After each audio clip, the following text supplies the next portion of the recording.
بسم اللہ الرحمن الرحیم۔ بخاری شریف کی روایت ہے، زید ابن عبداللہ الجہنی رضی اللہ تعالیٰ عنہ فرماتے ہیں کہ اللہ کے رسول صلی اللہ علیہ وسلم کے پاس ایک سائل آیا، اس نے لقطہ، عربی میں لقطہ یعنی گری پڑی چیز، جو چیز ایسے راستے میں گری پڑی ملے، اس کے بارے میں اس نے پوچھا، یا رسول اللہ مجھے ایسی چیز ملے تو میں کیا کروں؟ اللہ کے رسول نے فرمایا 1 سال تک اس کا انتظار کر، اس کی تشہیر کر، 1 سال تک اس کا اعلان کر، پھر جو ملا ہے تجھے اس کو یاد رکھ اور اس کا منہ بند کر اور اس کو رکھ اور اعلان کر، وہ آ جاوے تو اس کو دے دے، اور اگر نہیں آتا تو استعمال کر لو۔ پھر اس نے کہا، سائل نے کہا، یا رسول اللہ بکری ملے تو کھوئی ہوئی، بکری کھو گئی، وہ ملے تو؟ ہمارے نبی نے فرمایا کہ تیرے لیے یا تیرے بھائی کے لیے یا بھیڑیے کے لیے۔ پھر سائل نے کہا، یا رسول اللہ اونٹ ملے تو؟ اللہ کے رسول کا چہرہ متغیر ہو گیا، چہرہ بدل گیا، کہا کہ تجھے کیا؟ اونٹ کے اپنے، اس کے پاس جوتے ہیں، اس کے پاس مشق ہے، وہ پانی پیے گا اتر جائے گا، پانی پیے گا پتے کھائے گا، تجھے کیا؟ خیر، یہ ہو گئی حدیث۔ اب گری پڑی چیز جو ہمیں راستے میں سے ملے یا ہماری دکان میں کوئی بھول جائے، ہوتا ہے ایسا؟ اب کیا حکم ہے اس کا؟ فرمایا چیز 2 قسم کی ہوتی ہے۔ ایک تو انسان اس کی کوئی پرواہ نہیں کرتا، بھائی کہاں گیا رومال، کہاں چلا گیا، چلو ٹھیک ہے کوئی بات نہیں، کوئی تھوڑے بہت پیسے گر گئے، اس کا کوئی،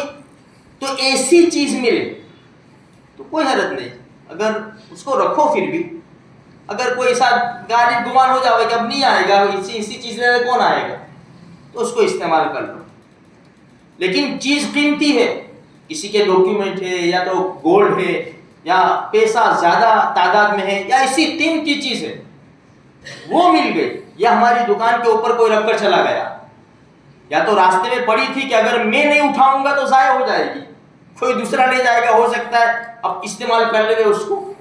تو یہ نیت سے اٹھا لی، تو اب اس کا اعلان کرو، اس کا انتظار کرو کہ کب آئے گا، کیونکہ جو آدمی اسی قیمتی چیز ہوتی ہے، بھائی میں کون سے راستے سے گیا تھا، وہ راستے میں ڈھونڈتا انسان کبھی کسی یہ دکان پہ پوچھ لیا، کبھی وہ دکان پہ پوچھ لیا، بھائی کوئی ایسی چیز ملی تھی، تو یہ دکان والوں کو جہاں سے ملی ہے، دکان والوں کو کیا رکھے کہ بھائی کوئی ایسا آدمی آوے تو ایسی نشانی کی چیز میرے پاس ہے، تو اس کا انتظار کرو، سال انتظار کرو۔ یا تو علماء نے یوں فرمایا، مفتیان کرام نے، کہ غالب گمان ہو جاوے کہ اب نہیں آئے گا، کیونکہ سال ہو گیا، 2 سال ہو گئے، اب انسان نہیں آئے گا، تو اگر خود زکوٰۃ کا مستحق ہے تو خود استعمال کر لے، اور اگر خود زکوٰۃ کا مستحق نہیں ہے تو اس کے نام سے صدقہ کر دے کہ بھائی جس کی چیز ہے اس کے نام سے یہ صدقہ۔ یہ مسئلہ مفتیان کرام نے بتایا ہے۔ تو گری پڑی جو چیز ہے میرے بھائیوں، اس کا حکم یہ ہے، اگر ضائع ہو جانے کا ڈر ہو تو اس کو اٹھا لے، اور اگر ایسی چھوٹی موٹی چیز ہو تو جس کی کوئی ویلیو نہیں ہوتی، انسان گر جاتا ہے، بھائی ہینڈ فری بھول گیا، یا تو پھر چارجر کہیں رکھا تھا نہیں اس میں بھول گیا، جیسے ہوٹل وغیرہ میں جاتے لوگ بہت سی چیزیں بھول جاتے، یا تو خود رکھ کے چلے جاتے ہیں کہ چلو اس کی کوئی پرواہ نہیں ہے، تو یہ سب چیزیں لقطہ کے حکم میں آتی ہیں۔ اس کا حکم وہی ہے کہ اگر اس کی کوئی ویلیو نہیں ہے تو کوئی حرج نہیں، اس کو استعمال کر لے، لیکن اس کی قیمتی چیز ہے تو پھر اس کا انتظار کریں، تلاش کرے۔ بعض مرتبہ ڈاکیومنٹ ہوتے ہیں تو اس کے لیے تو آسان ہو جاتا ہے، اس کا یعنی نام ہوتا ہے، ایڈریس ہوتا ہے، تو یہ شریعت نے ہمیں بتایا ہے میرے بھائیوں، ایسا نہیں کہ بھائی جو پڑھا تو اس کو لے کے نا استعمال کر لو، چلو یہ تو غیروں کے محلے میں تھا نا، اپنوں کو تو کیا، چلو نا اچھا مل گیا تو اچھا، بھائی اگر ایسا ہی مسئلہ ہوگا نا تو پھر ان کے محلے میں گھومتے رہیں گے لوگ کہ کوئی گری پڑی چیز مل جائے تو اپنا کام بن جائے، نہیں ایسا نہیں ہے، کوئی کی بھی کسی کی بھی چیز ہو اس کا یہ حکم ہے، مسلمان غیر مسلم میں کوئی فرق نہیں ہے۔ اس لیے میرے بھائیوں، حلال کو حلال جانو، حرام کو حرام جانو۔ جب یہ گری پڑی چیز کا یہ حکم ہے تو کسی کے پاس سے ہم نے پیسے ادھار لیے یا کسی کا کوئی حق ہمارے پاس ہے تو اس کا حکم کیا ہوگا؟ آج امت اس میں ڈوب چکی ہے.